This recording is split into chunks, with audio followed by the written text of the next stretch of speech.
Doctor ইউনূসের কথা আমি এটাই বলতে চাই, ধরেন আমার বয়স 30 বছর, আমি বিএনপির ক্ষমতা দেখেছি, আওয়ামী লীগের ক্ষমতা দেখেছি। এখন ডক্টর ইউনূস যেহেতু আসছে, হ্যাঁ, বোঝা যাচ্ছে যে উনি আসলে কোনোই একটা মানে উনি সবাইকে মিলেমিশে একসাথে চাচ্ছে দেশটাকে একটা ডেভেলপ করতে। এখন আমার কথা হলো ওনাকে সময় দিতে হবে।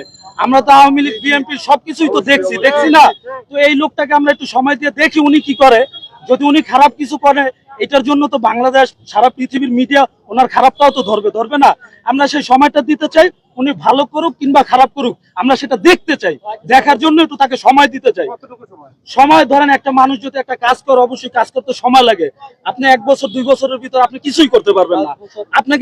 আপনি নিজেই একটা বিজনেস করতে চান, আপনার আমি 1 কোটি টাকা দিলাম, আপনি ওই 1 কোটি টাকা দিয়ে আপনি একটা বিজনেসের ইমপ্রুভ করার জন্য 1 কোটি টাকা দিয়ে একটা বিজনেসের ইমপ্রুভ করার জন্য আপনার ম্যাক্সিমাম 5 বছর সময় লাগবে। সেই ক্ষেত্রে উনি যদি সারা বাংলাদেশের উন্নয়ন করতে চায়, ওনাকে আমার হিসাবে 2 বছর 4 বছর 5 বছর না, ওনাকে ম্যাক্সিমাম 10টা বছর দেওয়া উচিত। 10 বছর উনি কি করে বাংলাদেশে এটা আমরা দেখি। দেখার পর যদি উনি খারাপ কিছু করে, এটার জন্য উনি নিজেই ডিজাস্টেড হবে। এটাই বলতে চাই। 100% পর্যন্ত ডক্টর ইউনূসকে এই মুহূর্তে। আচ্ছা, ডক্টর ইউনূস বাংলাদেশে কত বছর ক্ষমতায় থাক আপনি চান? না, যিনি ক্ষমতা থাকতে চান এই দেশে সংস্কার করবে, প্রয়োজনীয় সংস্কার করবে, মধ্যবর্তী সংস্কার করে দেশকে একটা পর্যায়ে নিয়ে এরপর নির্বাচন দিতে হবে। এটা কত বছর আপনারা দিতে চান? না, নট মোর দেন 2 ইয়ার্স। মানে এক কথা সংস্কার না হওয়ার আগ পর্যন্ত। সংস্কার না হওয়ার আগ পর্যন্ত। আপনি জানেন এদেশে প্রত্যেকটি মুজিব সরকার, এরশাদ সরকার, জিয়াউর রহমান, বিএনপি সবাই ক্ষমতায় ছিল। একটি ধারাবাহিকতা সবচেয়ে লুটপাটের সরকার। এটাকে পরিবর্তন করতে নতুন একটা রাজনৈতিক বন্দোবস্ত যদি এই ইয়াং জেনারেশনের জন্য না করে দেওয়া যায়, তাহলে দেশটা অচিরে শেষ হয়ে যাবে।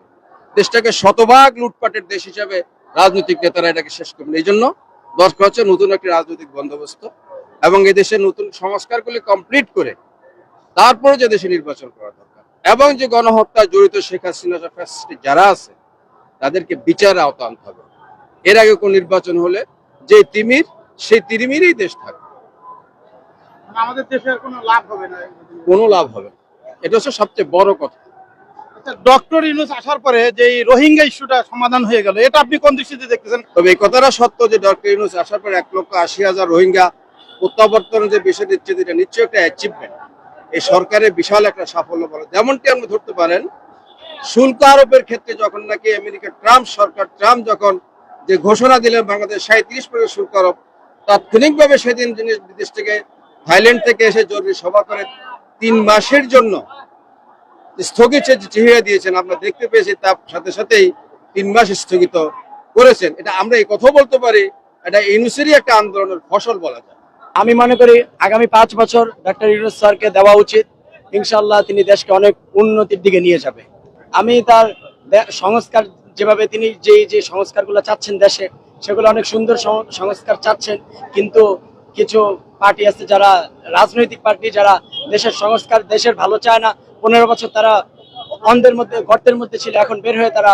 ডক্টর ইউনূসের বিষয়টা বাংলাদেশের সাম্প্রতিক প্রেক্ষাপট অনুযায়ী, বিভিন্ন সংস্কার অনুযায়ী বা সারা বিশ্বের মধ্যে বাংলাদেশের একটা অবস্থান অনুযায়ী আমার মত আমি মনে করি ব্যক্তিগতভাবে ডক্টর ইউনূসকে আরো কিছুদিন বা আরো কিছু মাস বা অন্তত আরো 1 বছর বা 1.5 বছর 2 বছর যাতে বাংলাদেশের জন্য যাতে উনি আর কিছু কাজ করতে পারেন, সেই সুযোগটা আমাদের অন্তত দেওয়া দরকার।